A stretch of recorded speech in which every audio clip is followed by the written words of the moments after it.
Well, well, good afternoon. Good afternoon, Javier Santa Fe, the director of the Denominación de Origen Navarra, and yeah, good afternoon, Ruben. Hello. Hello. Yeah, How are you? this is the tasting number 13 this year. So anything can happen today, but let's hope for the best. Javier, uh, uh, yeah, good afternoon, Spain. Good afternoon, Poland. Good afternoon, everyone. Number 13. And Javier, the voice is given to you. Let's start. Okay, thank you very much, Piotr. Good afternoon to everybody, and thank you very much for attending this tasting of Navarra wines. Um, I'm going to explain you a few words about Navarra, what we are, where we are, what we do, etc. And after that, the wineries will show you what is important, the wines.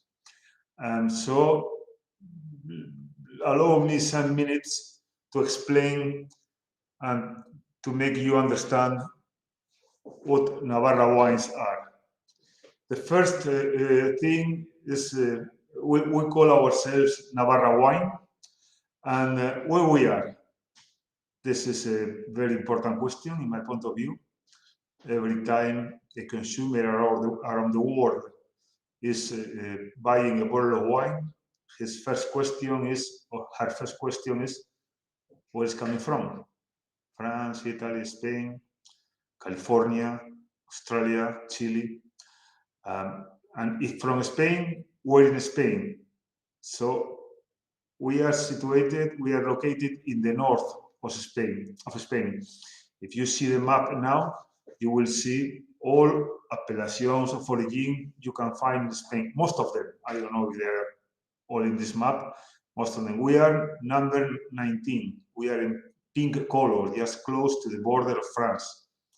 So it's a very interesting situation because if you can see there, we have the influence of the Atlantic, the Cantabric Sea, Atlantic influence.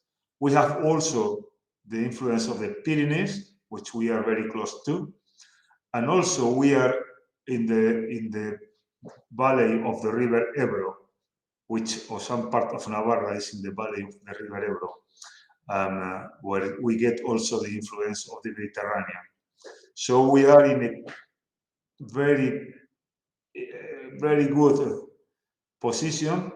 North Spain, cool climate, one of the regions, one of the most northern regions in Spain to cultivate red grapes. If you see in the same line, you will see now La Rioja, you will see all the Galicia appellations of origin that are white grapes, the Chacolí that are white grapes.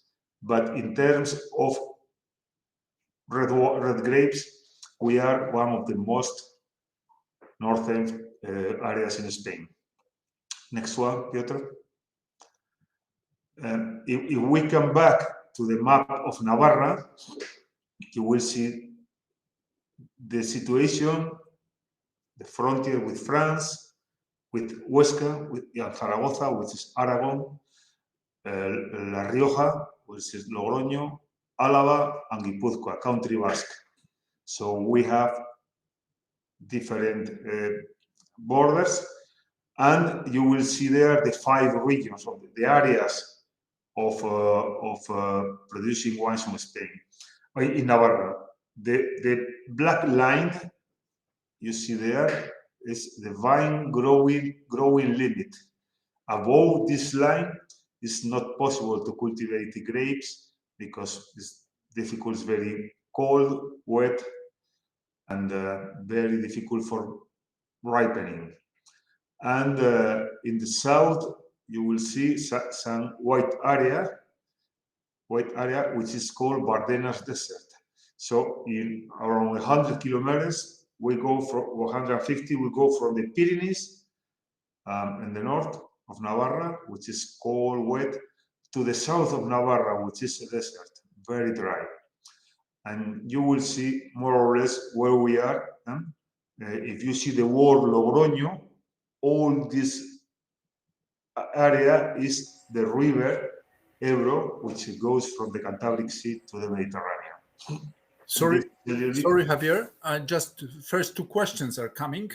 First is, do you need to water your vines? And first, if you can, most of the vineyards are planted in dry areas with no irrigation. But in the south, it's necessary. We have a lot of water because of the river Ebro. In the north, it's a little bit much more complicated. So now it's raining less and less, but I think in the areas, the green areas there, you can cultivate with not irrigation, of course. And one question about the climate change effect in your north region. Do you see over the last years? This is the most difficult question to answer now. What will happen in 20 years? You know, nobody knows. Here, what is clear is that it's raining less than before, than 20 years before, but also it's raining in a different way. Now it rains probably 80% of the water that's coming from the sky in a few days, 40 liters one day, 25 liters another day, but not like years ago that was several days raining. So this is the most interesting changes I've seen in the last 20 years, in not only here, probably everywhere in Spain or even everywhere in the world. But for the future, we will go up. We will go up north planting vineyards. We are in some areas of Navarra, close to the Pyrenees, are experimenting with the white grapes in the family of Riesling and all that, to see what happens. Grapes that don't need a lot of sun to ripe. So interesting question, Piotr, but I have no other response. Just intuitions. So let's go to the next one. Okay, let's say where we are. We are in the north. What we have in vineyards? Okay, we have around 10,000 hectares of vineyards. This is a medium-sized appellation of origin.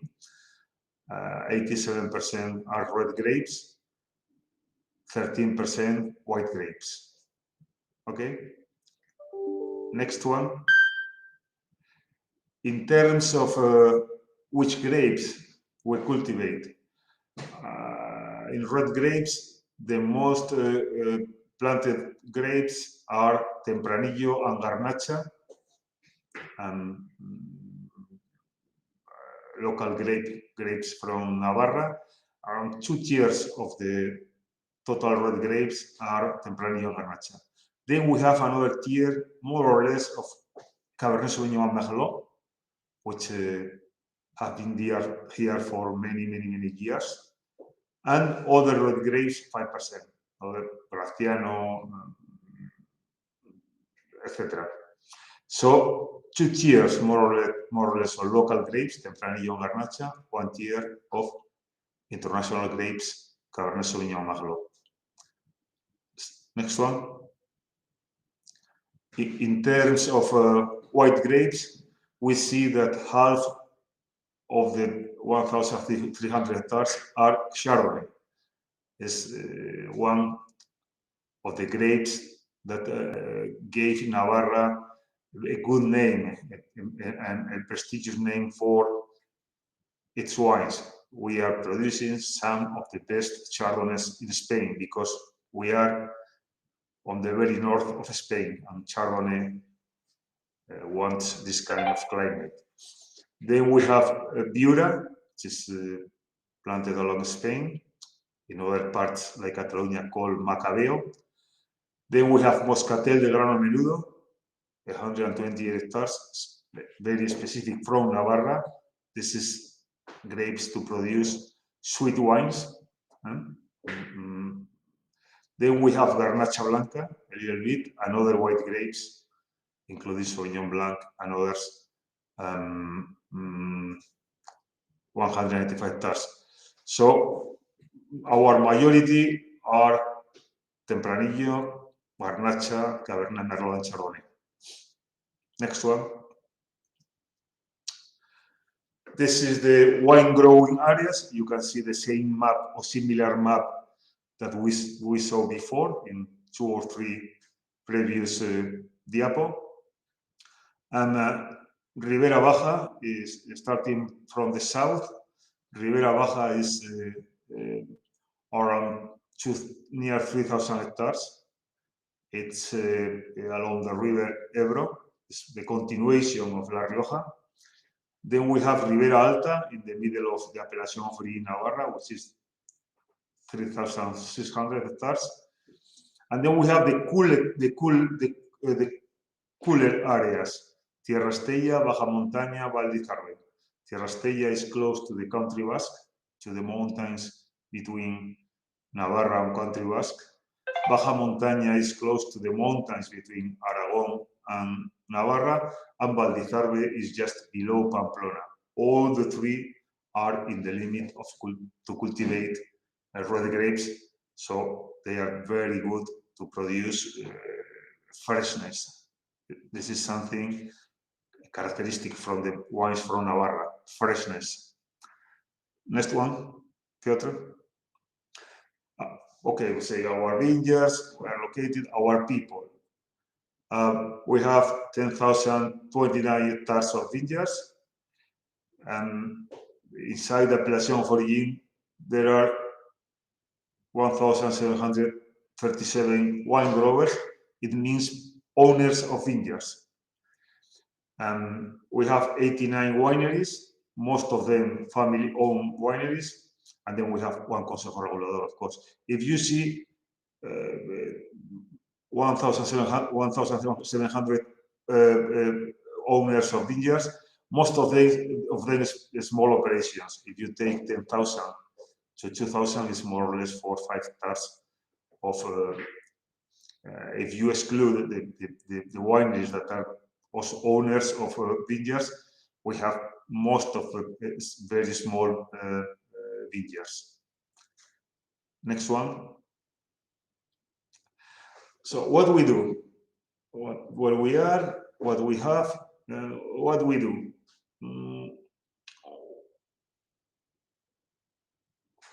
White wines.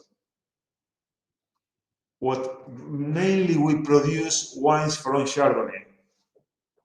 You saw 50% of our white wines, of white grapes were Chardonnay. But also we have Jura and Garnacha Blanca. So this is what we do, mainly Chardonnay, but also Jura and Garnacha Blanca, and sometimes blends of the 3 varietals. Rosé wines, mostly varietal wines by bleeding. This is the traditional method of producing rosados in Navarra, mainly made from Garnacha and or Tempranillo. Red wines made from local grapes, mostly single varietal wines made from Garnacha, but also Graciano and Tempranillo. Red wines, Navarra blends. There is a type of wine very common in Navarra, very well appreciated in the world, which is what we call a Navarra blend, which is different blends of Tempranillo, Cabernet Sauvignon, and Merlot. Blend of the traditional grape from Navarra, Tempranillo, with international grapes, Cabernet Sauvignon and Merlot, that, as I explained before, have been in Navarra for many, many years. And then the 5th category is sweet wines made from Moscatel de Grano Menudo. Okay, this is more or less.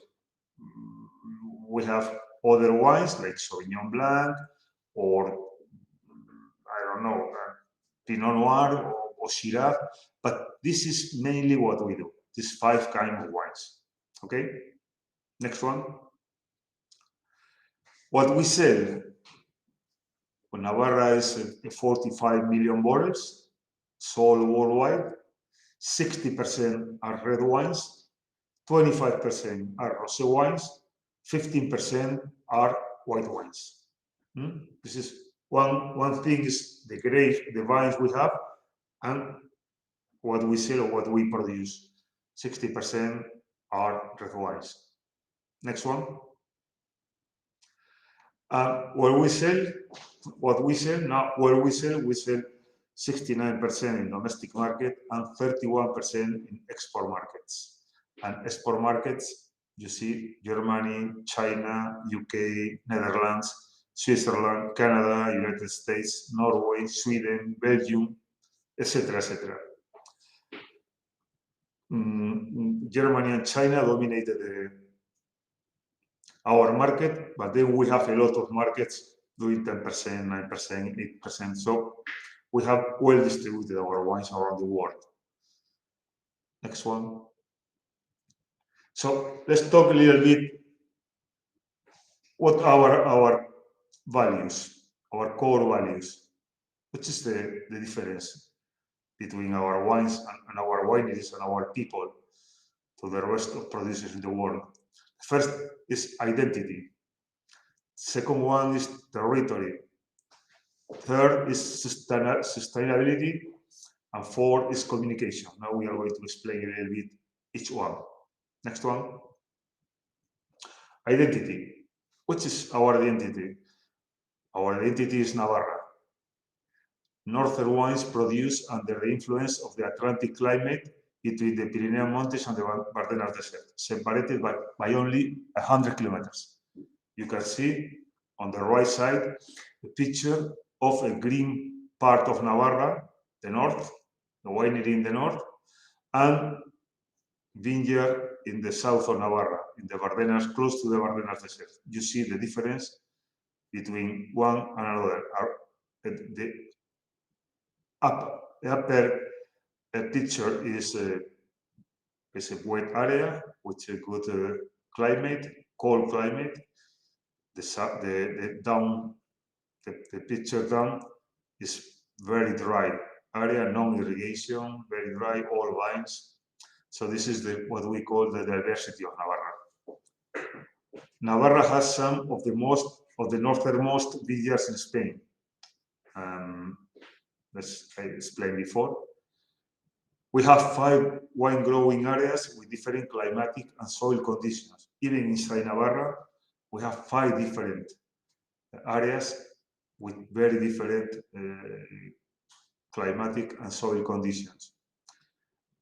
We cultivate in good harmony indigenous and international grape varieties planted in diverse terroirs to produce wines that have an identity, a personality, that is Navarra. This is our personality. We are working in a project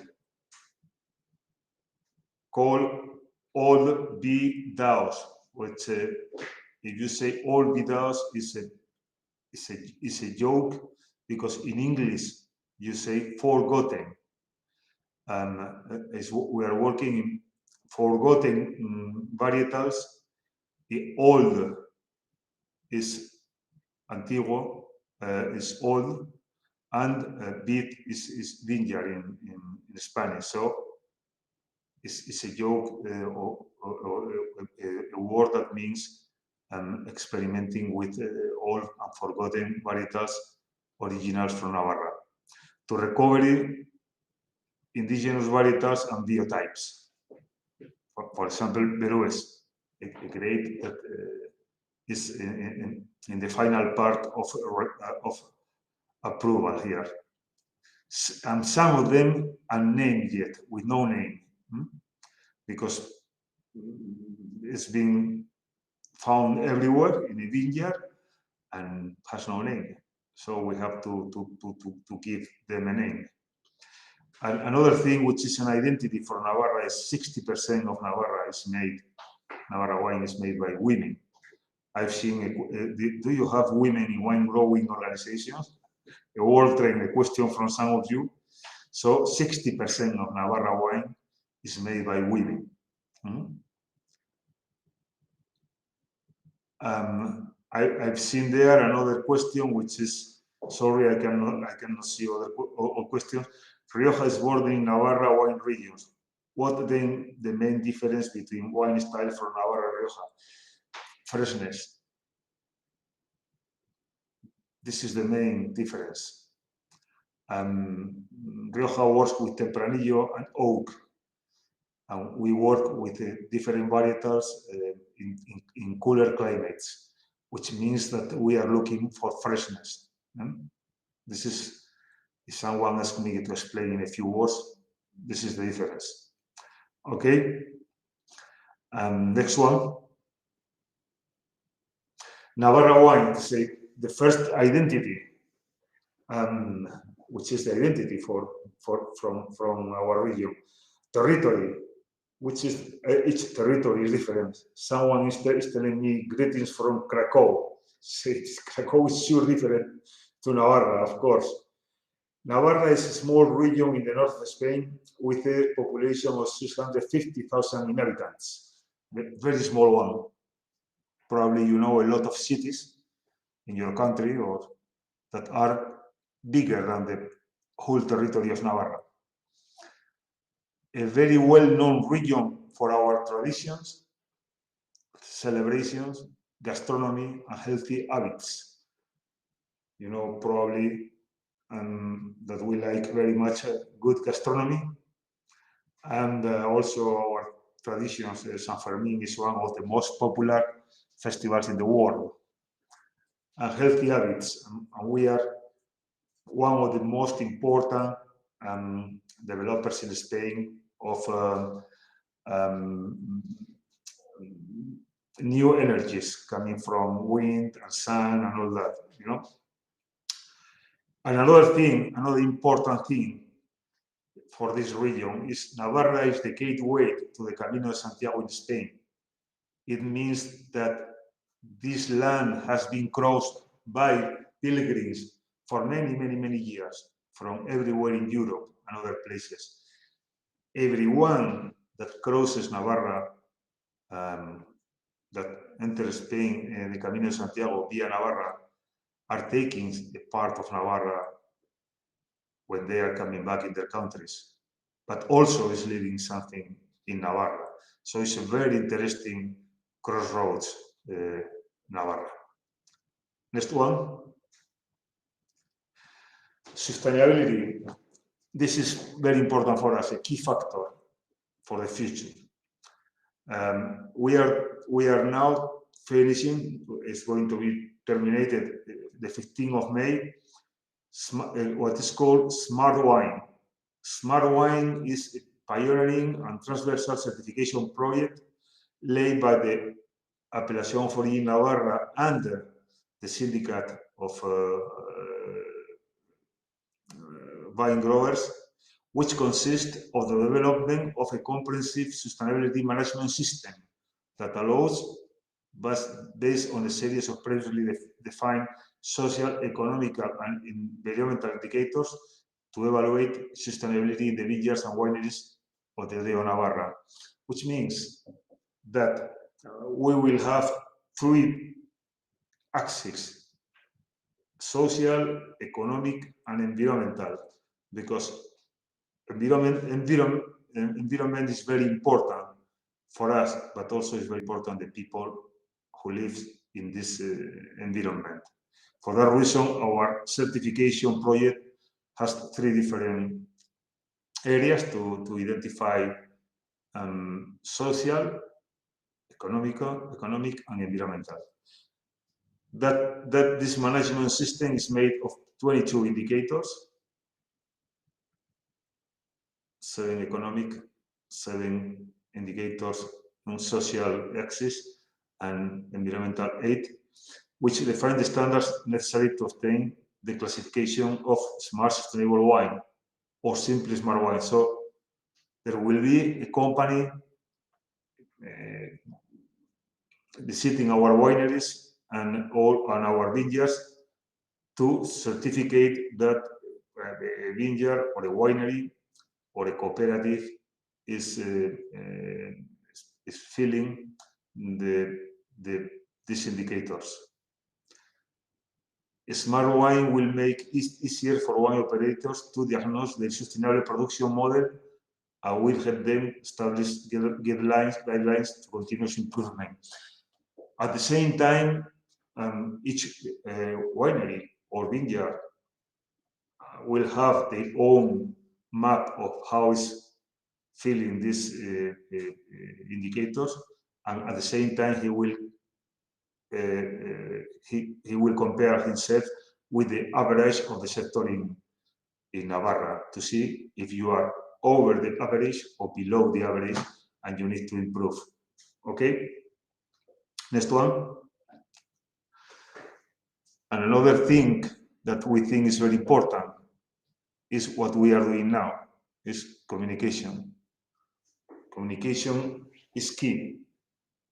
It's a key factor in the 21st century. You know, everything is based in communication. For that reason, every year the Consejo Regulador of Apelación of Origin Navarra organizes the International Congress in Communication and Wine.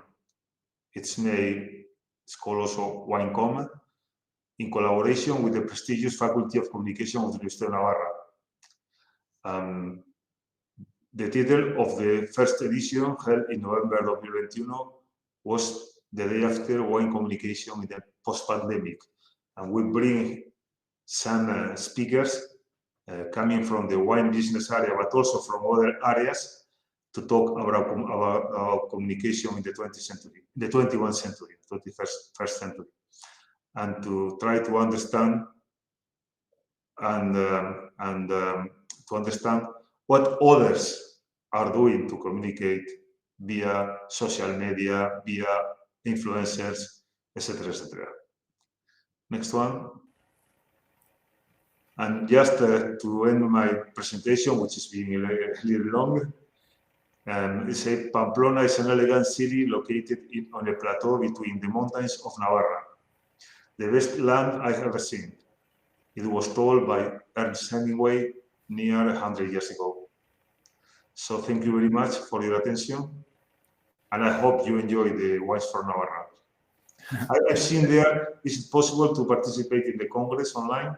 Sounds interesting. Yes, it is possible. It's going to be the 12th of November this year, and you will see in our website, WineCom, you will see details for the future. Thank you, Javier. Thank you very much. Let me just ask you one question about the Rioja and Navarra wines. There's a story about the French buyers that came to Spain in the end of 19th century, and when the phylloxera devastated the vineyards in France, in Bordeaux, and they had to chosen between between Navarra and Rioja wines, and they chosen actually Rioja because of the railways. No, that's not true. This is probably what they say in Rioja, but that's not. They sell it in Navarra and Rioja. There are a lot of wineries in Navarra are coming from the French influence. They were looking for similar climates to Bordeaux because the phylloxera destroyed all the vineyards, or most of them, and they thought the phylloxera didn't cross the Pyrenees because of the snow and all that, and they made a mistake, and then a few years later the vineyards were attacked once again by the phylloxera. But they settled in the whole area. If you look at the map, Navarra and Rioja are in the same area, more or less, the same, similar. Rioja more influence of the Atlantic, Navarra more influence of the Pyrenees, but a cooler climate in my point of view. And for that reason, when someone asks me which is the difference in freshness, Rioja is not good, bad or good, or better or worse. Rioja is not being traditionally freshness, the wine, it's been more traditional production, wine, older wines with oak and all that. And Navarra were looking for freshness in contrast of this. Not better or worse, different. So the consumer can choose what they prefer. If you prefer a wine with this freshness, this acidity of this fruit, or the other style. Now probably Rioja is moving to more freshness, more acidity, or less oak, but we've been there for many years in this kind of wine. So happy to see others are moving to our place. Okay, thank you very much. Thank you very much, Javier. Stay with us, please, and let's pass to the tasting, guys. Yes, and yes, Bodegas Manzanos and Ruben. Hello, Ruben. Ruben, hope you are with us still. Yeah, still comments to the presentation, to the Javier's presentation. Great presentation, thank you. And Ruben. Ruben is the guy who were at the beginning. Now press the buttons, Ruben, please. Camera, yes. Hello. Great. The microphone, can't hear you. Can you hear me now? I can hear you now, so right. I leave So you let's start then. alone. Let's the start.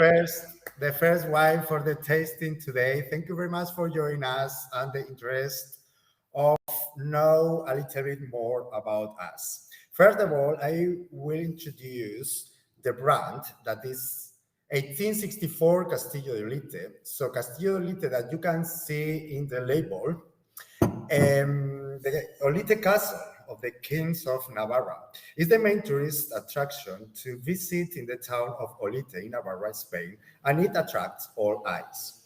Due to its great historical value, it was declared a national monument in 1925.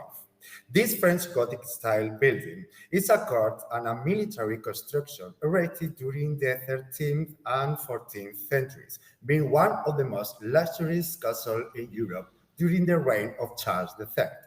Until the conquest of Navarra by the Kingdom of Castilla in 1510, the castle was the residence of kings and princes, nobles and courtiers, where celebrations, competition, and jousting games were held, and where Navarra wine flowed through every corner.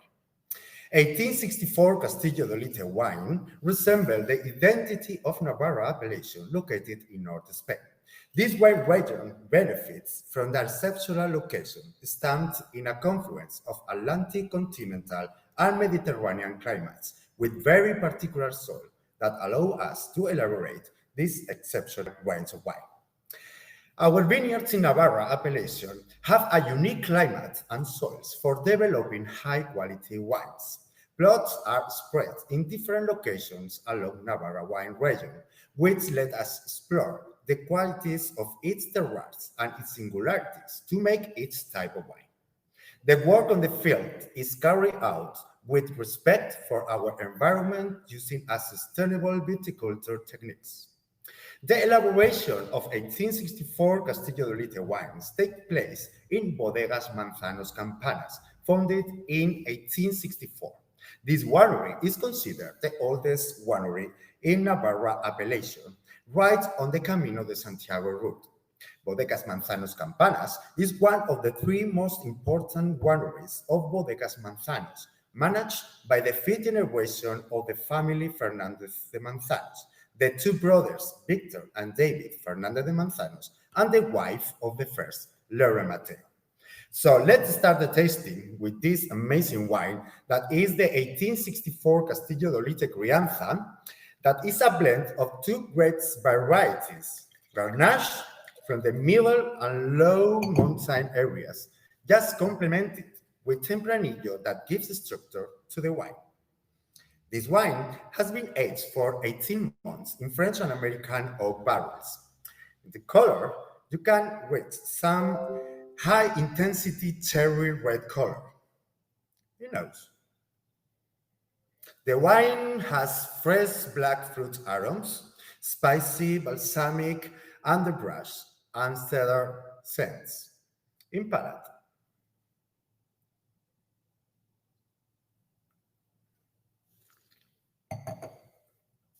Full-bodied wine, well-structured, elegant, with a good mineral aftertaste. For this wine, the good service temperature will be between 13, 14 degrees Celsius degrees, and I think pair and goes very well with turkey, pork, grilled vegetables, black pudding, and spicy Asian dishes. So just enjoy and cheers for the Navarra appellation wines for everybody. I don't know, Pietro, if you have any questions.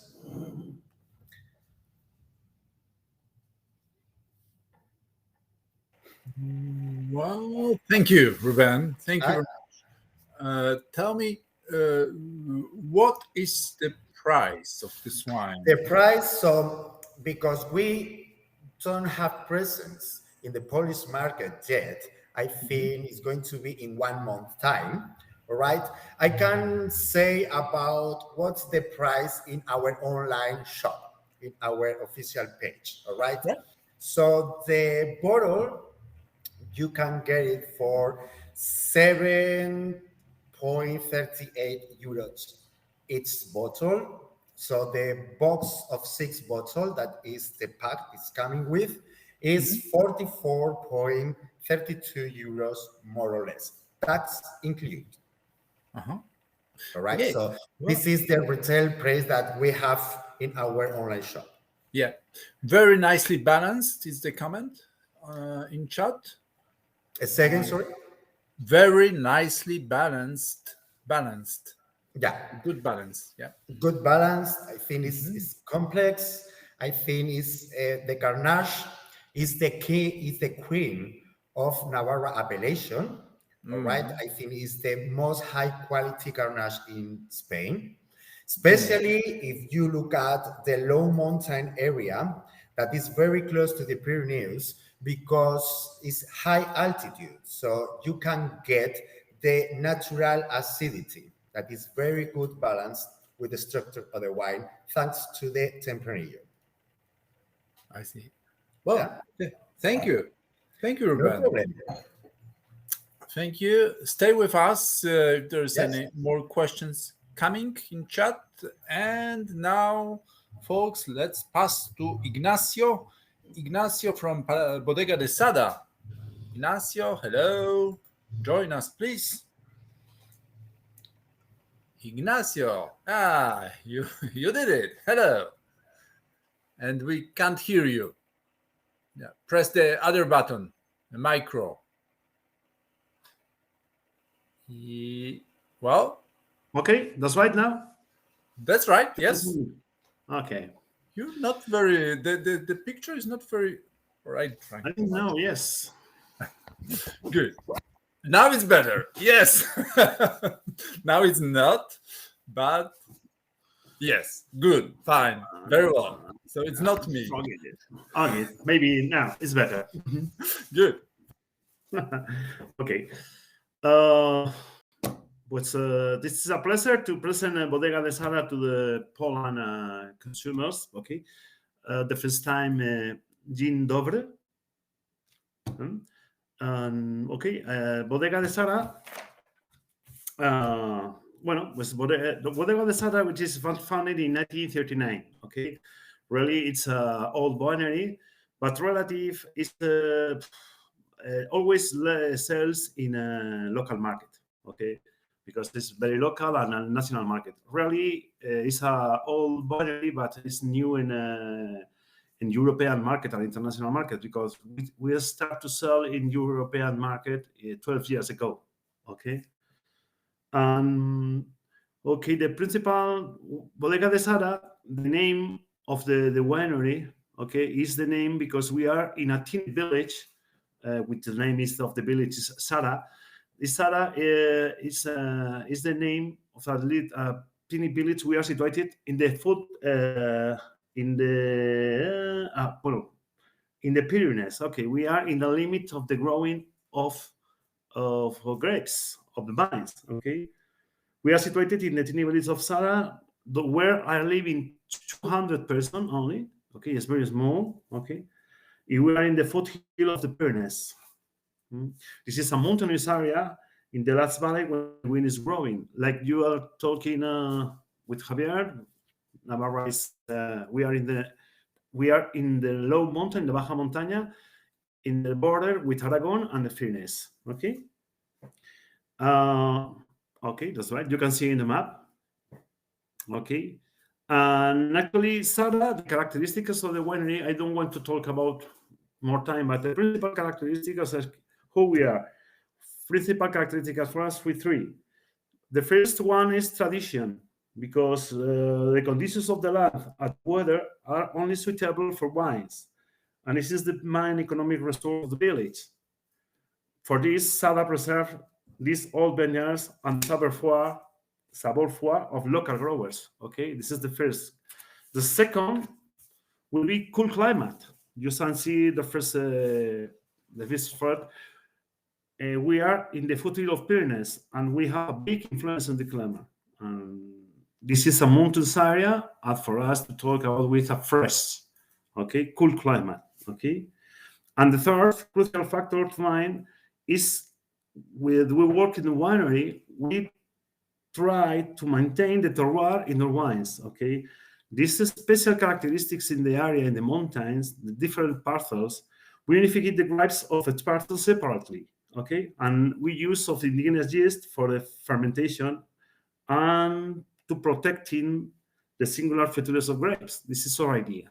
Okay, the next one, please, Peter. This is our idea. Okay, 3, tradition, cool climate, and to try to put in the bottle exactly the terroir of the wines and the idea. Okay, this is the principal concept of Sara. Okay, and about the wine, we are talking about this wine. Okay, this is Palacio de Sara Cuvée Especial. Okay, Piotr, you can put the. I'm sorry. Okay. Palacio de Sara Cuvée Especial. Okay, what is the idea? We present this wine for you because I think it's representative of the idea. Okay, because Palacio de Sara Cuvée Special Cuvée. This cuvée is a blend of wines made with grapes from different plots, and displays the great potential of our mountain vineyards. Our idea in this wine, we can express the concept of mountain vines. Okay, we use 2 varieties, Grenache principally because it's the majority variety of this coupage. We told, Grenache for us is the queen. The queen variety is the majority principal for us, and I think it's expression of Garnacha. It's very, very interesting in Sara because it's different to the another plots and different position in Spain. It's less alcoholic, it's more freshness, it's less it's more elegant in our opinion. Okay, we have a combination with a little bit of Cabernet Sauvignon and a little bit of Merlot. Why? Because Sara is situated in the mountains. The content of Cabernet and Merlot, the expression is different to the another places in Spain. Is more similar than Bordeaux. Okay, and I think that this combination, this Cuvée Especial, for us, is a very, very expression of the wine, the concept of Sara, no? Mountain vines, freshness. And to finish the war, we have the benefits of aging a period in oak barrels. We use 9 months in barrel, okay, with barrel from America and French oak, okay. Our idea is to have a special aromatic intensity, elegance, and complexity typical brought by our cold climate mountain vineyards. Okay. This is the idea. It's a little bit short, but I don't know if you have any question, Piotr. Well, let's see what comes in the chat. If there is any questions coming, I like the freshness, like the nose of this wine. And tell me the price The price is 60 zlotys. Zlotys. Okay. Wow. Yes, no, 60. Sorry, I don't know speak Polish, but I think it's That's in Polish. Zlotys. Zlotys is zlotys. Yes. zlotys, 13 euros, more or less, approximately. Yeah. So it's more than 60 now. We have an inflation here. Right. Good. Thank you very much, Ignacio. Any questions, guys? Anybody? Yeah. Yeah. Well, someone. We like it. We like it. Yeah. We like it too. And wine trip. What's the best pairing? Yeah. Wow. That's a question. What The is best food pairing for this wine? What do you drink? What do you eat for that? The best pairing. I don't know. What, Poland or Spanish? What do you prefer? At home. What do you eat at home? Both. At Yeah, home. both. Okay. I usually at home with this wine and meat. Meat. Yes, meat it with cooking with meat with sauce. For example, meatballs with sauce of onions and peppers. For example, my grandmother cooking this especially very very well. I think Meatballs with onion and pepper. This is sounds very Polish. My wife makes it every Friday. Well, my grandmother makes it, and no, it's not Polish. Sorry, it's from Navarra. Good. Thank you, Ignacio. Thank you very much. Dziękuję. Dziękuję. Oh, wow. Well, the only thing in Spanish I can say it's bienvenidos, señoras y señores pasajeros. That's me the same in Polish. Dzień dobry, dziękuję, and a little bit more. Well, the bad words, yes. And todos aparatos electrónicos disconectos or something like that. Yeah. Thank you. Thank you very much, Ignacio. And now this is Maria de los Llanos and 2 wines from Maria. Hi. Hello. Good afternoon. Hi, good afternoon. I hope you hear me well. Yes. I'm Maria from Aneco Bodegas. So I will introduce the next 2 wines. The first one will be Unsi Terrazas Tinto, and the second one it will be La Calma Mágica Tinto. Concerning Unsi project, both wines that you are going to taste right now are having common to one thing, is that made from 100% Garnacha variety. The project Unsi, the Unsi winery, is located in Olite village, so it's about 35 kilometers from Pamplona city, and it's a winery that try to have some project. The main important project is try to restore all the local varieties, mainly the Garnacha. Javier explained it very well. So, for example, Olite is located, have influence from Pyrenees and also from Cantabrian Sea. And also the vineyards are located in a high altitude between 500 and 700 meters from the level of the sea. Many years ago, the Garnacha variety was forbidden. So the main goal of this project is try to convince the new generations of wine growers to take care of that special environment. That environment is made of lavender, juniper, thyme, rosemary, holm oak. So it's very typical. And the goal of this wine is try to transmit that environment direct to the glass. So you will note the mountain effect or style. What can I say more? So you can find the wild character. We try, it's 6 months in French barrel. So we try to avoid the direct effect of the wood. So the same in the same tasting, you can note, it's a very fresh wine. The acidity is very good. Also, you can note the violet hints, for example. And also, of course, sorry, I forgot to say it, it's 2019 harvest, and the degrees is 14.5. As I said, it's a land that is non-irrigated area, so that's why the alcohol is very high. What can I say in the nose, in the taste, and aroma? So that what do you note is that typical environment of that land. It means it's thyme, it's rosemary, it's violet, and also you can note more the fruity, and also of course the first effect is like the strawberry and also the raspberry fruits. I think Piotr, I don't know if you want. I can say something more else. Okay, the wine is also made with 700 barrels, and also with Foudre. So we mix the both deposits, so to try to avoid the effect of the wood. So that's why it's still a little bit young wine, so it will be evolutioned because of 2019 harvest. So we start to sell right now. So probably it will be evolutioned more and more and more. So now you will note that mental also hints of that kind of environment.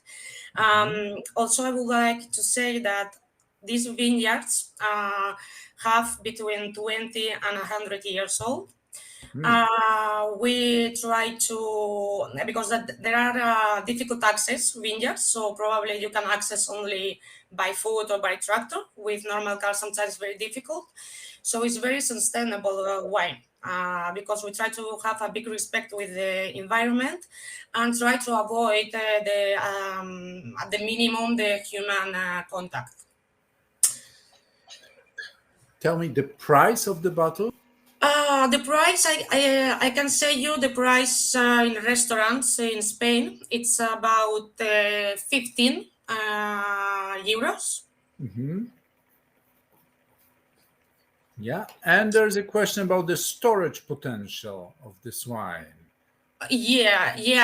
Now because it's very fresh wine, because so probably during this next month it will evolutionate, and I try to be more balanced and balanced. Now you can know the environment, because for example, as it's a very difficult access. So for example, the treatments are at minimum. So for example, the same birds can eat all, so they protect that environment, all that soil. It's mainly sandy soil, but it has a very good areas, so they can try and get all the maximum benefits from this environment. That's why it's our goal, to take, the environment to the glass from this area, Olite, but the grapes are from San Martin village. It's 5 kilometers, 5 minutes by car from Olite. But according to you, the life expectancy of this wine would be 10, 15, 5, how many years? I think 3-5 years with no problem. 3-5 years. Right. Yeah. Okay. Good. Thank you. So let's pass to the other wine, to the second wine, right? Yes. Bodega San Martin, it's coming from a village that is San Martin de Uns called. It's a very small village. It has about 300 inhabitants, and all that village is focused in wine business. So Bodega San Martin is a cooperative. So this project of Calma Mágica, it's a magical calm. It's a project that it went together, but Alfredo Sanzol, it's a playwright, that his father is come from the San Martin village. And this play, it's a tribute to his late father. So you can see, for example, the pink elephant in the label. So it's some topic that it appears in display, and it's some tribute, some conversation from Alfredo with his late father. So I think it's some project that it gives you back to the roots, because Alfredo Sanzol is from Pamplona, but as I said, his father is from this small village, San Martín de Uns. So what can I say in the tasting? So this wine is 2017 harvest. It's also 13.5 degrees of alcohol. It also made by Garnacho. But the difference with the wine that you tasted before is it's 12 months in Navarra oak barrel.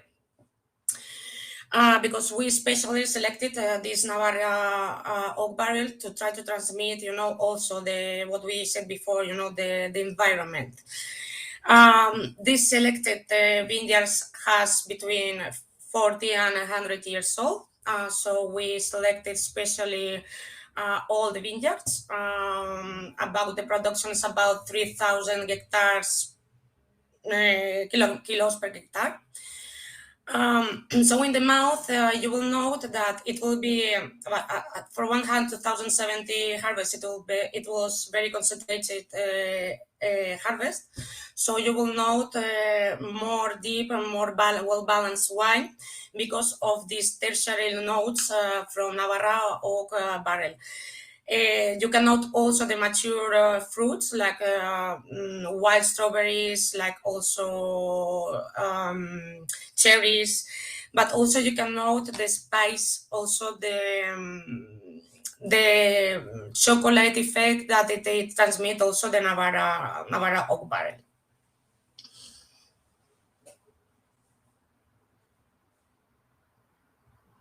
Pietro?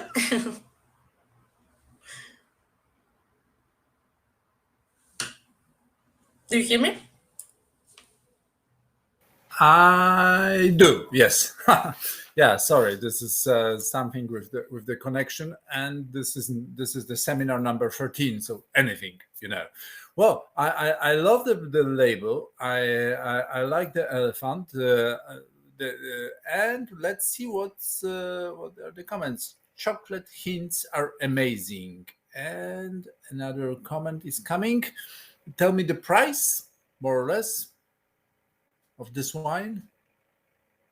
Maria? Maria, you're frozen. No, this is number 13. Yes, seminar number 13. Turn off your camera, Maria. Maria, turn off your camera, please, and stay on the microphone. Nice acidity, another comment. It's coming, and still something. Maria? Elephant is an important animal in Asia and symbolize wisdom and royal power in Asia. Well, is it prepared for the Asian market mostly? No, I think for the Asian market it should have the trunk up, isn't it?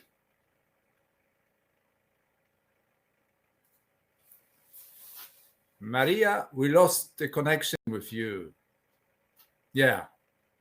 Yes. Yeah. All the Vietnamese people I know always say, trunk up, happiness. So this is for European market. Well, Maria, we can't. Well, perhaps try to write in chat what is the price of this wine. And now Bodega Inurrieta and Jose Antonio. Hello, Jose. Hello. Turn your mobile. Yes, now great. Thank you. How about now? Can you hear me now? Can you hear me well? I hear you. Are you in Madrid? Okay. Are you in Madrid? Yes, I'm in Madrid at the Salon Gourmet. Yeah. It's one of those local fairs here in Madrid, but I have a tasting now.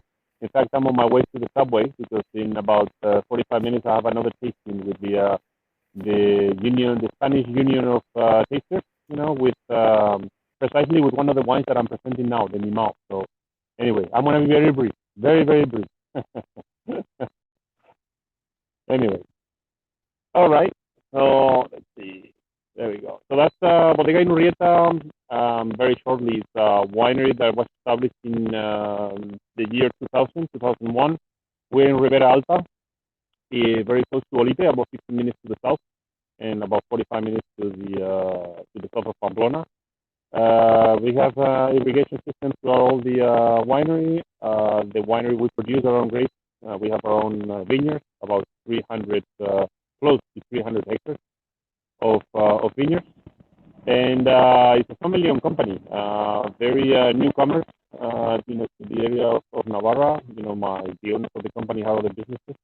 But they had wine, as a passion, and they thought that 2000 was the best, very good year, to get some of the winery started. We produce local grapes or more autochthonous grapes such as Graciano, Garnacha, and then also some international varieties such as Cabernet Sauvignon and Merlot and Sauvignon Blanc. So we kind of try to produce wines, from different, from different styles, something international, something local, different things, and that's the way we've been established. We are in the area between Fauces and Miranda de Arla, like I said. We have also different types of soil, and and through all the different mix, we try to produce wines that are Jose Antonio, I'm sorry. There is a strong wind, I believe, and the voice is really bad. Could you move somewhere? Let me see. I'm gonna move. Here, please. Maybe better. Now it's better. Okay. Yes, now it's better. Go on. Thank you. Okay, where did I lose you? Or where did I lose my audience? Well, hello. Can you hear me now? Yeah, I can hear you. We are a family winery. Yes. Family winery. Yes, the two brothers that, like I said, had other businesses, and in 2000 they decided, to start with the winery Inurrieta. Okay.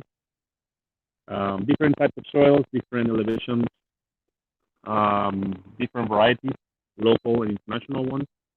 And through all of that, we have about 11 wines, and we are going to introduce you to the Mimao, which is the one that you're going to be tasting. So you can move into the wine if you want, Piotr.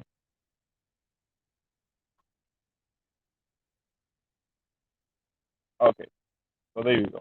Mimao, Inurrieta Mimao. This is a 100% Garnacha. The interesting thing about this wine is it's been around on our portfolio for about 5 years. Most of our wines were blends up until 2016, 2017. So we decided that it was time for us, to come up with a Garnacha. Garnacha was becoming very popular, not only in Spain but also in Navarra. They wanted to have it as a trademark. So we thought that it was time also. So this Mimao has a alcoholic fermentation in stainless steel with a malolactic fermentation in French new oak. Can you hear me, or the wind is still appearing on the audio? Piotr. Well, there is still a wind, but we can hear you. If you couldn't move, it's okay. They say it's okay, but I'm in the inside something. Might be air conditioning. I don't know. In the inside would be better. Yes. Yeah. Hold on. I can take out the Bluetooth if you want. Maybe it will work better. Perhaps. Yeah. Try without. Yeah. I'm gonna try. All right. Let's see. How about now? Now it's a miracle. Is it better? We lost the picture. We lost the picture, but we hear you much better. Yes. You lost the picture. The picture. Now it's the picture and the sound is very clear. So this was okay. So now the sound is clear. Yeah, because there's no wind there. Clear. Go on, please. All right. So anyway, Mimao, like I was saying, Mimao is the it means pamper, in English, and it's a 100% Garnacha. It's a wine that turn off the voice.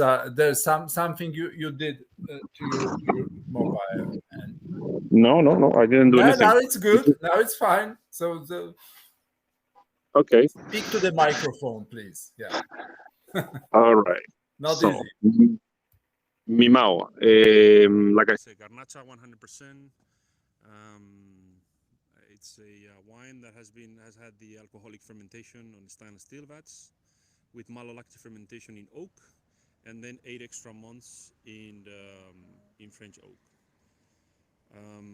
Can you? Okay. I think there's a problem with the sound, but I have plenty of coverage, so I'm in the streets. No sé. Peter. Yeah, I'm here. Look, it seems that I'm losing some of the coverage, I think, right?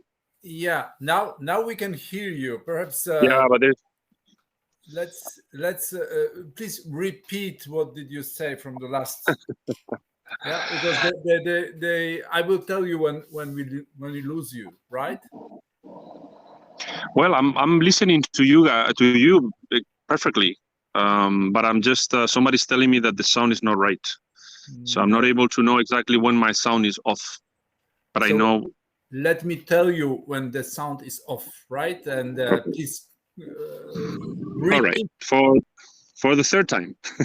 For the fourth. Well, this is number 13. Mimao, let me see. I'm gonna move it because I don't know. You have there the tasting. Okay, so Inorreta Mimao 2020 is 100% Garnacha.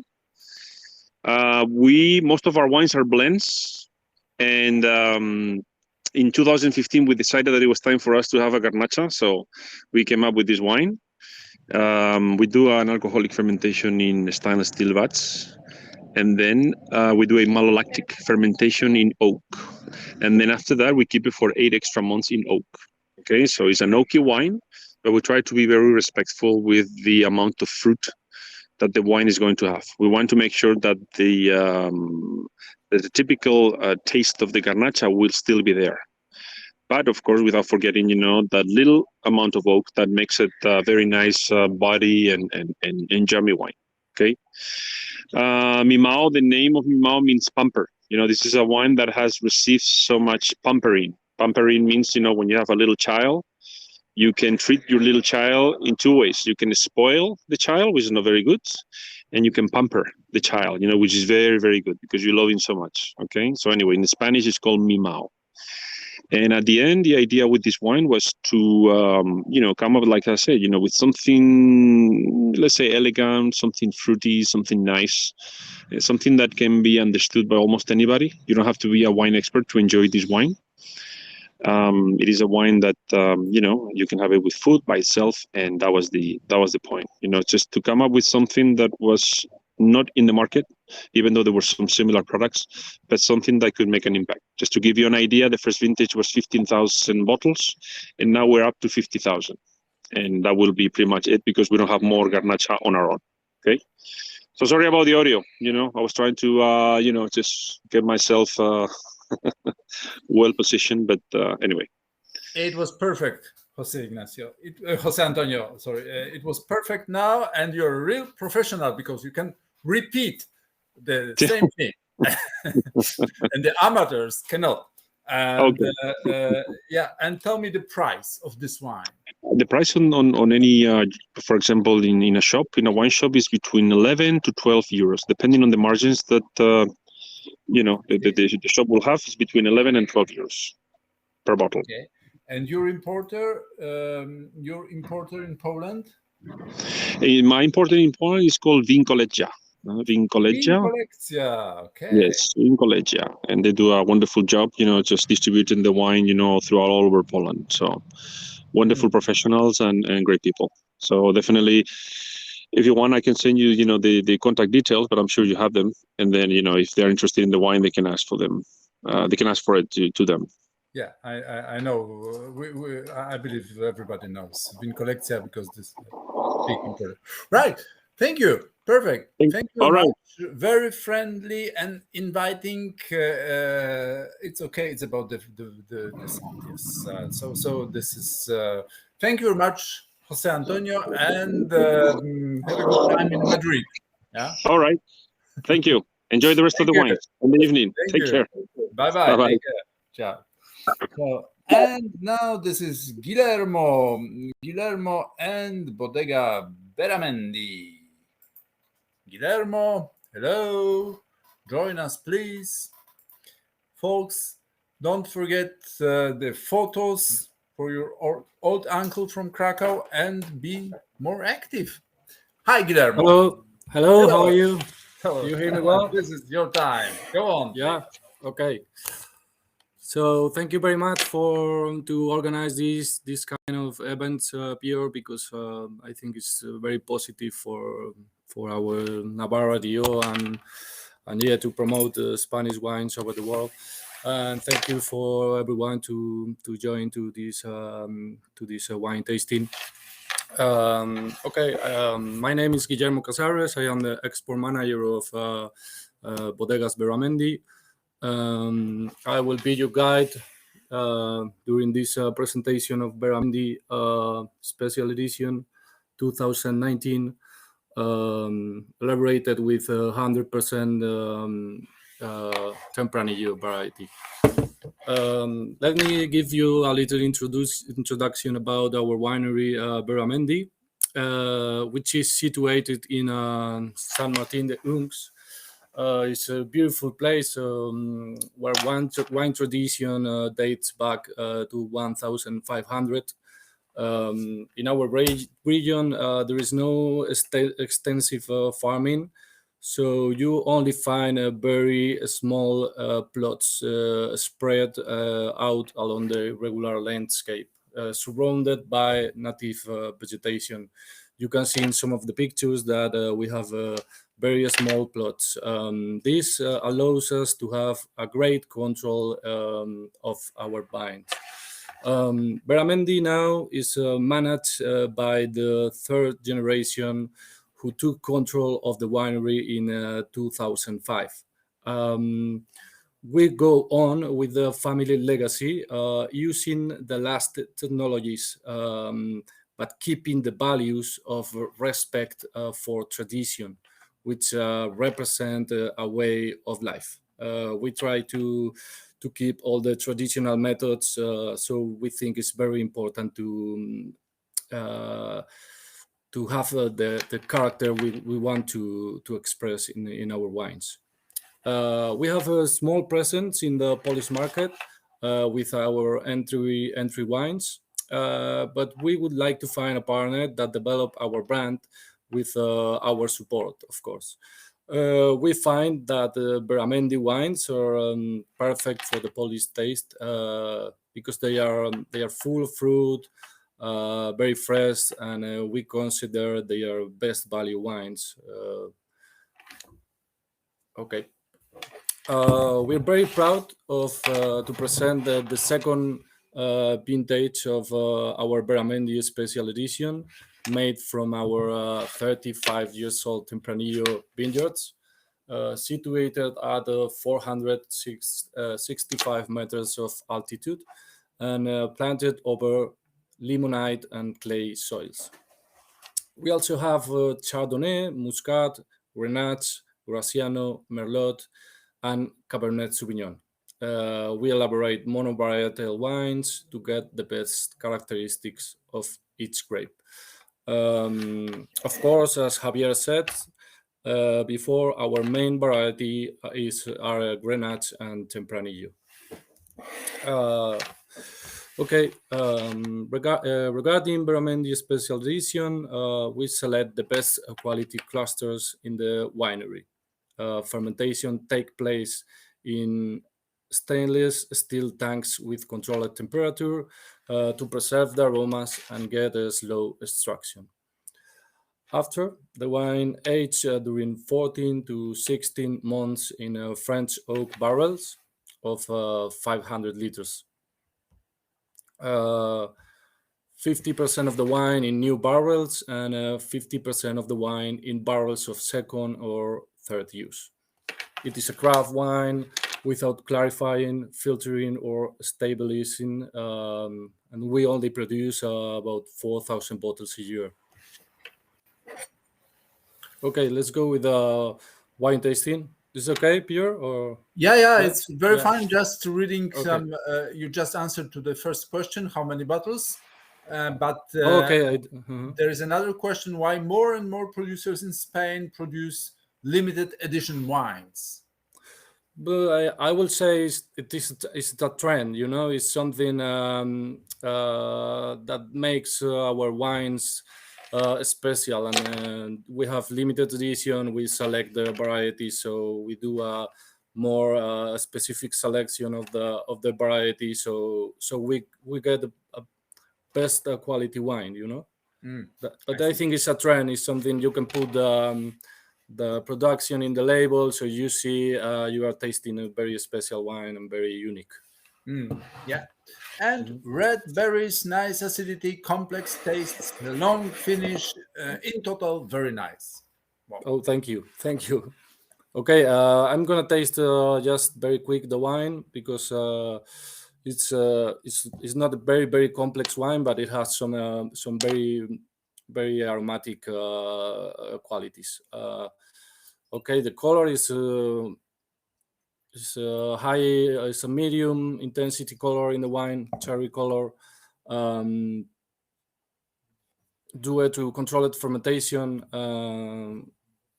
That we want to keep all the aromas of Tempranillo in the nose.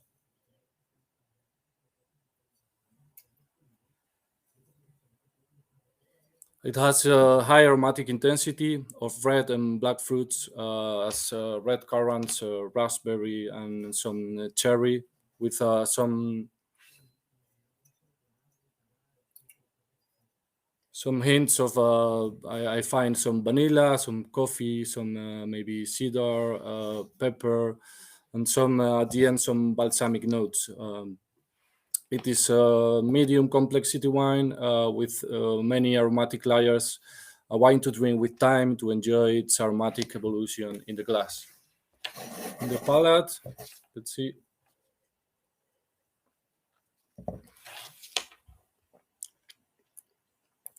It's quite elegant, not very tannic, very tasty with a medium body, good balance, and very fresh and with a quite long aftertaste. We think we compare this wine with some game dishes, pasta, and some cured cheese. Good. I I hope agree. you like Very it. good acidity, culinary wine. Yeah. Yeah, it's very characteristic from wines from Navarra, as Javier said. You know, the freshness is something very characteristic from Navarra wines. Tell me the price. The price in we don't have this wine in the Polish market, but the price in our website is about 12 euros. 12 euros. Yeah. Okay. And you're looking for importer, right? Yeah, we're looking for imported. Good. We're looking for a partner. I will say partner because we would like to work very close with them. You know, we think it's very important to communicate and to have a good relationship to develop the brand in our market. You know. Yeah. Well, thank you, Guillermo. Thank you, Pierre. Thank you very much. Thank you. Stay with us, please, if there's any comments. And now it's Okay. Victoria and Bodegas Alconde, Viñedos y Bodegas Alconde. Oh, 12 euros. Looking for importer. Hi, Victoria. Hello. Hello. Good afternoon. Can you hear me good? We hear you good and we see you good. Yeah. Sorry about the voice. I will try to be able to speak a little bit higher. It's in an interesting voice. Don't worry. Yes, it's a air conditioning voice, so it's I horrible. see. So Go on. basically, I'm Victoria Almedo. I'm the small manager from Bodegas Alconde. I'm going to explain you a little bit about the history of the winery, and then we can move to the wine. You can do the tasting while I present the winery, so you have more time to enjoy it. So our winery started out as a cooperative back in 1956. It was a cooperative founded by all the vine growers that were in our town in Lerin, that they made wines in their own basement of the houses. So they decided to come together and created the cooperative of La Virgen Blanca, which was founded in 1956. In 2000, we became SL, and we reconstruct the name into Viñedos y Bodegas Alconde. Right now, we are probably owned, but we maintain all the connection on all the vineyards that was started in the winery. So as you will see in some of the photos, you will see different types of vineyards that we carry. So we go with low vase, like always traditional ones, very separated, reaching up to more than 100 years old, to the high wire and more closeness that we have to do in different orographies that are in a lone or area. We are based in the Ribera Alta of Navarra. Our town Lerin is up on a hill, and then we have the Rio Ega. That's the Rio Ega, actually, that goes along most of our vineyards. So we have a lot of different plots from where we get a lot of different wines. Mainly we work with indigenous and traditional grapes, but we combine them with more international ones. In white wines, we carry, of course, Chardonnay and Sauvignon Blanc, which are very common now in Navarra, but we maintain our vineyards from Garnacha Blanca and Viura, Macabeo. In red wines, we carry mostly Tempranillo. Then we add also Cabernet Sauvignon and Merlot. And of course, for indigenous grapes, we have Garnacha and Graciano. One of the Graciano vineyards that we maintain a lot is one that is more than 100 years old. Average age for vineyards are 60 years old, and we maintain and control all of them ourselves. Our enologist, she carries all these inspections to them and decided when it's good to pick up and what to pick up. We do mostly harvest during the night and separate the days in order to bring in the winery each vineyard, each area of our region at the best state. So I'm going to talk to you about a project that we started a few years ago. In 2020 we started, and the first vintage was 2021. We are now changing our hectares of vineyards into regenerative agriculture in order to make our wines, our winery, and our presses in the area more sustainable. The idea that comes with generative agriculture is that we convert the soils into a small forest with indigenous plants that are not harm to the vineyards and to the plants, but that can give more nutrients and microorganisms and more strength to the soils, which is very important because it's where we get the things that the plant needs to grow with high quality. So we have developed this project that we are right now. We are in 50 hectares of our 150, and we are continuing to do it. We started out in two of our areas, Baigorri and La Sarda. La Sarda is from where all our vines Sardasol come from. This is one of the La Sarda, the previous one, please. Yeah, this is one of the La Sarda areas. As you can see, the big green cover that has all the way along the vineyard is what gets a lot of microorganisms and a lot of typical animals that are no damage to the plants, but what we get is more strength in the soil. So you're going to taste today our Sandasol Roble. Our Sandasol Roble is a blend Tempranillo Merlot, mainly Tempranillo, but we use a little bit of Merlot in order to push up The aromas and the softness and fruitness that we always look forward to our vines. This wine is made on fermentation, and malolactic is made on our concrete vats that we have all the way along the winery, where we do both the rosé by the bleeding process and the red wines, and also our new Garnacha Blanca, which is also made in the concrete vats. It's gives the wine a little bit something different that what you get in the stainless steel, and we wanted to preserve that tradition of the concrete bags that are really typical in the north of Spain, both Rioja and Navarra. After fermentation and malolactic, it goes into French barrel oak, French oak barrels for at least 4 months. The enologist, she's usually changing it a little bit as it age. Next vintage, because we are right now, you should be tasting vintage 2018, I think.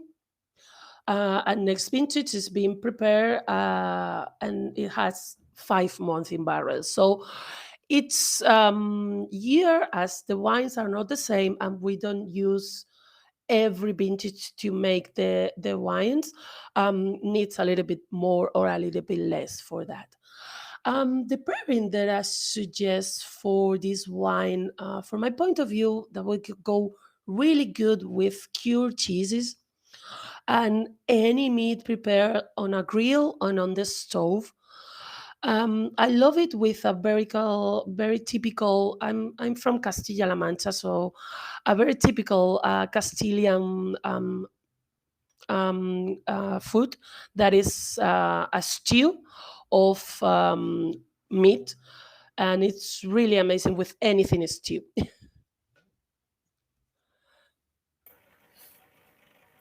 Thank you, Victoria. Yeah. So this so if you are from Castilla-La Mancha, so this is terribly cold in Navarra, no?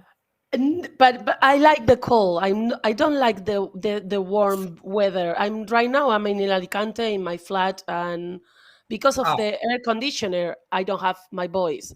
So I prefer cold weathers, not to have to turn up the air conditioner. okay. Tell me, your importer in Poland is For this for this wine, we don't have an importer, but we have been working with Conrad, M. Conrad, Conrad. yeah, for many years.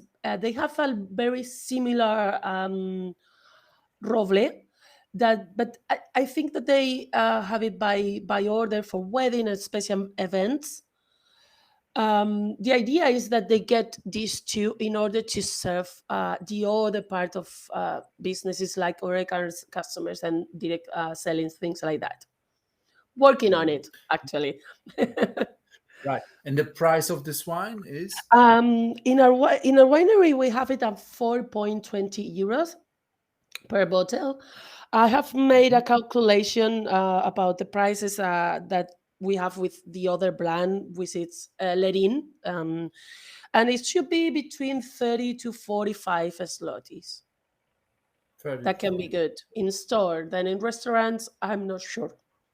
Right. And Conrad is living in Alicante, actually, no? I think the boss is the owner is living here bigger, but I arrived to this winery right before the pandemic, so I haven't been able to travel anywhere and meet anybody. So I'm really looking to this pro wine and Fenavin and get to meet Ah, people. yeah. Yeah. Good. Thank you very much, Victoria. Thank Thank you. you. Theo. Best food pairing, you already replied to this. Right. Okay, so now let's pass to Sonia Olano and Castillo Monjardin, and not Monjardin. Monjardin, yes. Sonia, that would be tricky because with Sonia we don't know. Oh, so see you, Victoria, on Fenavin. It's Tomek. Ah, wine importer. Victoria? Castillo Monjardin and Sonia. Hello, Sonia. And somebody is writing something in chat.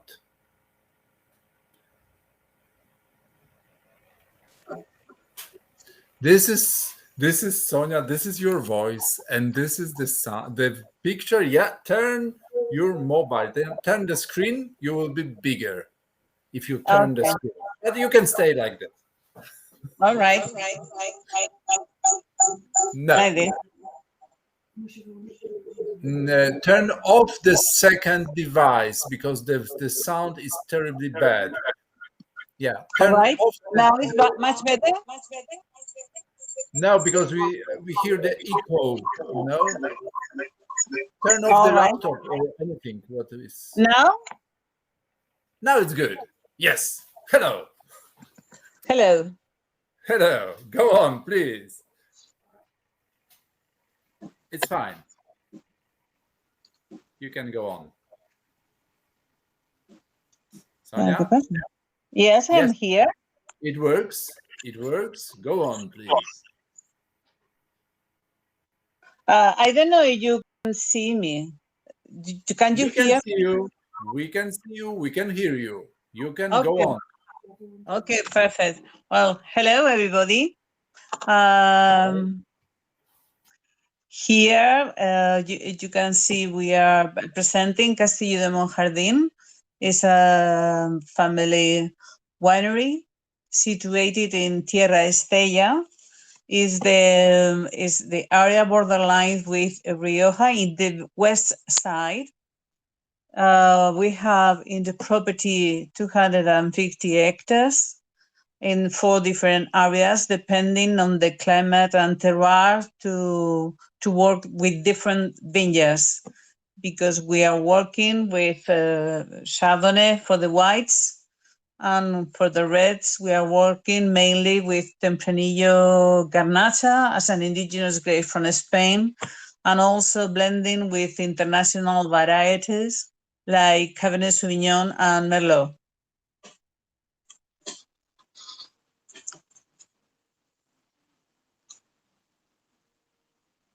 The one we are presenting, the wine we're presenting, is a Crianza. In this case, it's a blend. Red grapes made mainly Tempranillo, Cabernet Sauvignon, and a little bit of Merlot, and has been aging for a year, and is a good wine for like roasted beef or any kind of important meat to pair.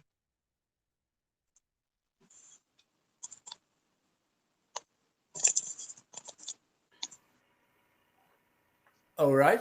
Thank you very much, Sonia.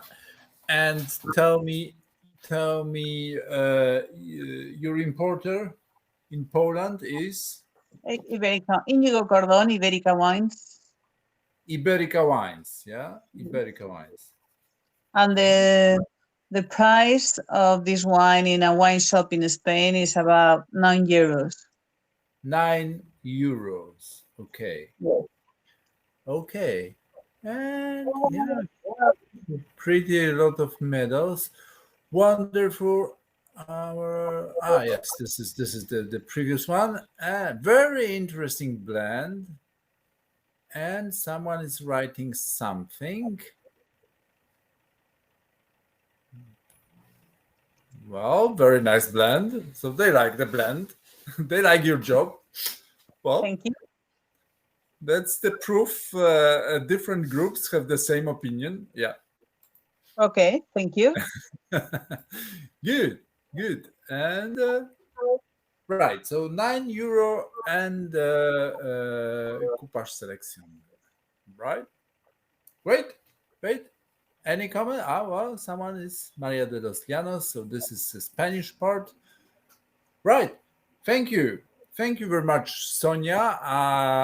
Finally, we did it with a lot of travel problems on the way, but well, yeah, It works. We did it. In the end, we did it.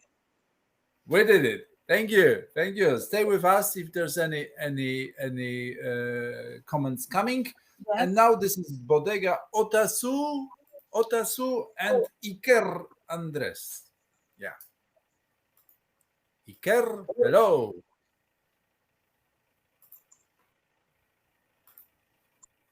Hello, good evening. Hello. Yes, this is Iker. And where's your cat? Yeah. Yes, I work in the wine tourism and marketing team in Bodega Otazu. Can you hear me properly? Okay. Yes. Yes. Very well. Very well. He's Go on. in the picture is not me, of course. He's Guillermo, the owner of the winery and our CEO, and the mind behind all the wines we are making. So Bodega Otazu is the northest winery in Navarra. We are in the north of the wine region, close to Pamplona. You can see it's a very green place, and in these lands, we know they have been making wine from at least the 14th century. We have found documents of Charles III, former king of Navarra, asking the Lord of Otazu for barrel wines to drink in the palace. So we have a lot of centuries old history of making wine. But after the phylloxera, all the vines were destroyed, and during almost all the 20th century, there were no vines in Otazu. Until 30 years ago, the owners, the actual owners, rebuilt all the structures, all the winery, replant all the vines, and started again this old project that has been making wine in these lands. So in Otazu, we have 116 hectares, but we have at least 22 different soils. So we are very rich in soils, in different kind of soils. And in these soils, we are growing a lot of varieties, but the four main varieties are Merlot, Cabernet Sauvignon, Tempranillo, and Chardonnay for the whites. Chardonnay is the only white grape we are growing. And in Otazu, we are working with two denominations of origins, two appellations of origin. We are working, of course, in Navarra appellation of origin, and also we have the Pago de Otazu appellation of origin. We have a different climate from the rest of Navarra because our vinelands, our vines are flanked by two mountains in the north and in the south. So the microclimate of Otazu is very similar to Bordeaux climate. It's closest to the climate of Bordeaux than the climate of the rest of Navarra. So it's usually said that we are making French wines in Navarra soils. And the wine we are going to taste is one of Navarra appellation of origin. How you can recognize the sculpture in the label of the wine. It's a sculpture of an artist from Spain, Manolo Valdés. And in this case, the wine is a blend of Cabernet Sauvignon, Merlot, and Tempranillo. It's 1/3 of each variety. So after the fermentation, this wine is aged for 12 months in French oaks, and then it stays in another 12 months inside the bottle. So we are going to taste the 219 harvest. So in nose, I think it's dominated by wild red and black fruit with some balsamic. Maybe you can find some coffee, some spicy and cacao notes on the background.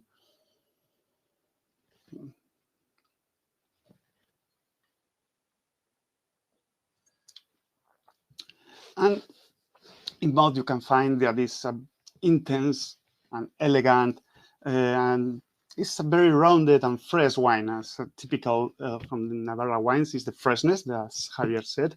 So it represents that kind of freshness of Navarra wines.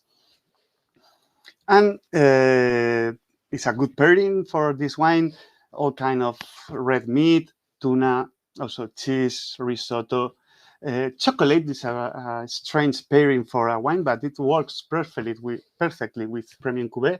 And I think that also pierogies will work perfectly.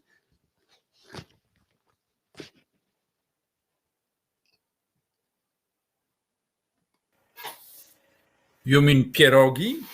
Pierogi, yes, yes, that's sure it will work. Yeah, it could work. Yeah, but the ruske don't work anymore. Yeah, with that kind of wine. Yeah. So yeah. Well, thank you, Iker. Tell me the price, and your importer is The price is 14 euros right. in our online shop, and in Poland is Villavin, our Villavin. importer. Okay. Villavin, our importer. Right, Villavin. Good. Thank you. Well, that's a big wine. It's nice. What's the life expectancy of this wine? About 6 more years, probably 7, but for be sure, I will say 6 years. 6 years. Right. Well, any comments, guys? 14 euro.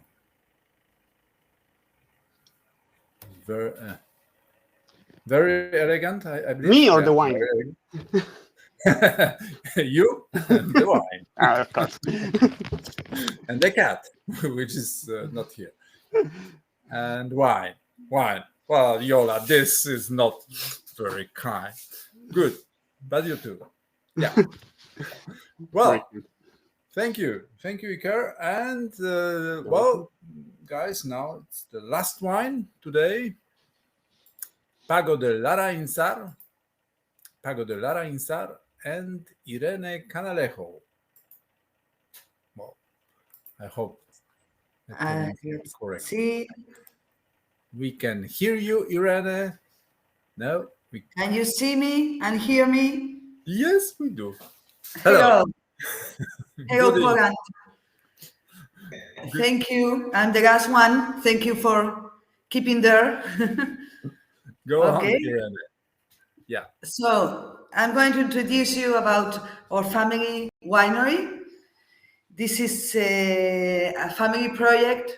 That's my brother and my father in the picture. And it comes from a very special place for us, very close to the monastery of Irache that you can see in the photograph, at the back of the photo. Both elements, the family and the place, are very important for us and are the main points of this project. So it was my great grandfather who started making wines in the 19th century.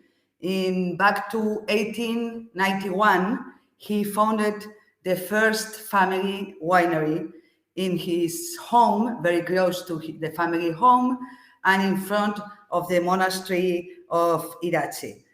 And I think you can see the photograph of the old winery, just that small building in front of the monastery. And although the family left the wine production in the 70s, we sold the winery, but we kept renting some plots to another wineries, and that's the house we have there. So this is quite a unique winery because it's not an industrial facility. It's a family home with lovely gardens and the vineyard and the winery. Those are the gardens of the house, French-style gardens planted by my great-grandfather, and those gardens are the ones you are going to find on the labels. You see, all the labels of the wines are different gardens from above, different French-style gardens. Okay, so it's a very special place for us with lovely forest, and it was bought to the monks of the monastery in the 19th century by the family.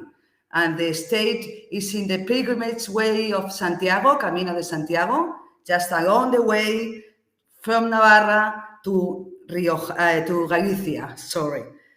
So today we are going to taste, that's the winery, new winery, because we started from scratch with my brother as the winemaker and me, the lucky one who sells the wine around the world.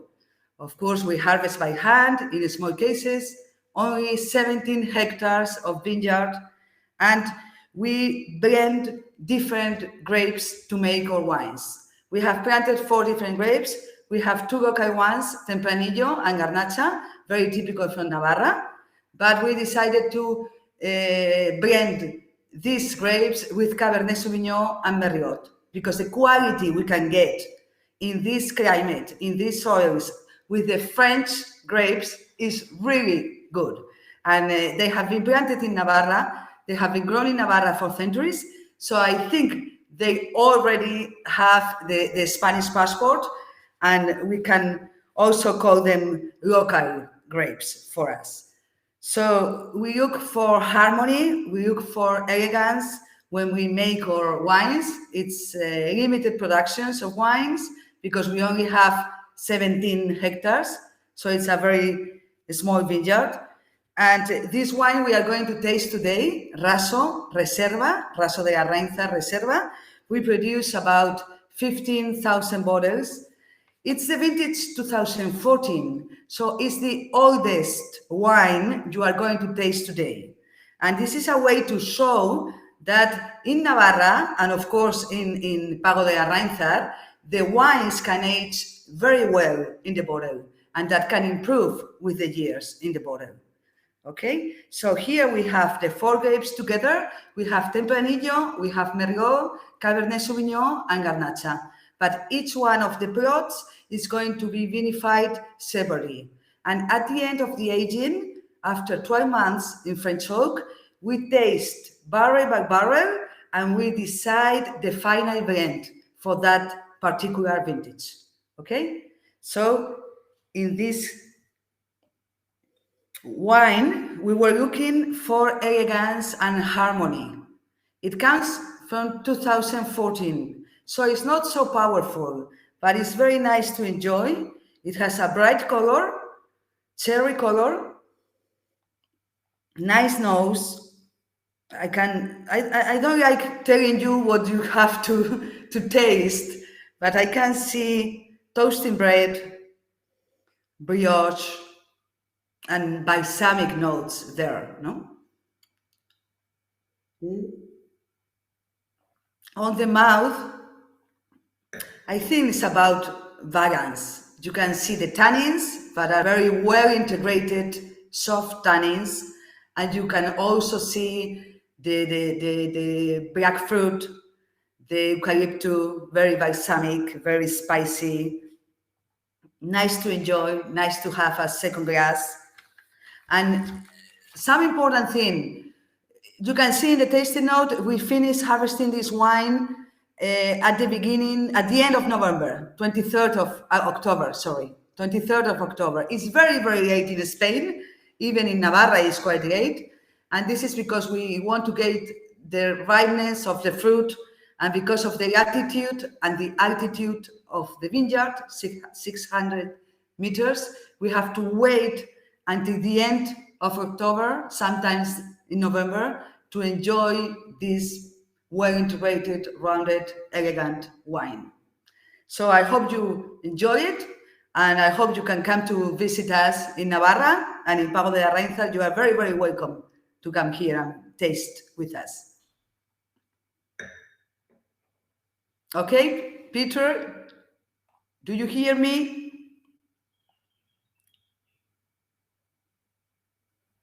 No? I don't know if I'm alone or no. Well, I will. Okay. I was going to answer some question. Okay. Yo te oigo, Irene.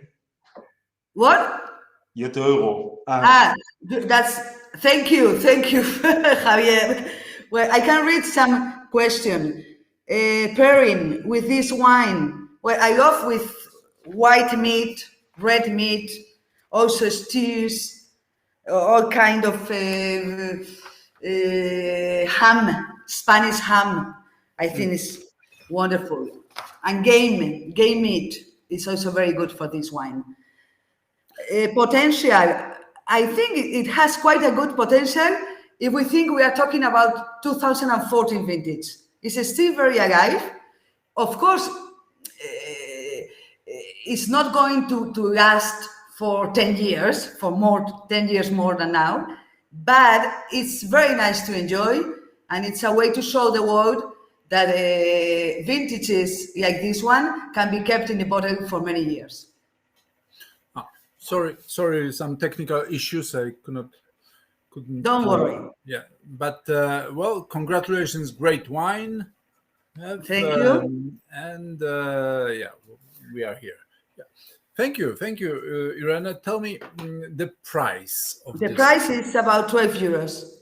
12 euros. Yes. We don't have an importer with exclusivity in Poland, but this wine, the previous vintage, 2013, has been sold in, I will try to pronounce, Foje Vino, I think is the wine shop. They are in the south of Poland, in Zakopane, Krakow, and Jebe, I think. So this is, I suppose it's Twoje Vino. But it's TW. Twoje Vino, yes. Twoje Vino, yeah. And how do you say Larainsar? Yes, that's fine. That's fine. Okay. Yes. It's also fine. It's not even easy to pronounce in Spanish. So yes, that's true. I believe. But it's the family name, so we cannot change it. Okay, great wine. Congrats. Yeah. Thank you. They really like it. Yeah. Thank you very much for your time. 15,000 bottles, right? Yes. 50. Wow. Good. Thank you, Irene. This was the last wine of this tasting, and this was the 13th tasting this year, and we did it. Javier? Yeah, I'm here. Good. Well, there's another comment coming from sexy wine. Yeah, sexy wine. Sexy wine. I like that one. That comment. I like that comment. Well, this means I don't know today's presentations. Congrats. Yeah. Thank you very much for a wonderful tasting. Thank you. Yeah. Okay. Well, good. Well, Javier, any words for the thank you, Irene. Any words for closing up the tasting? Tasting very good, I think. Yeah, I think so. Comments coming.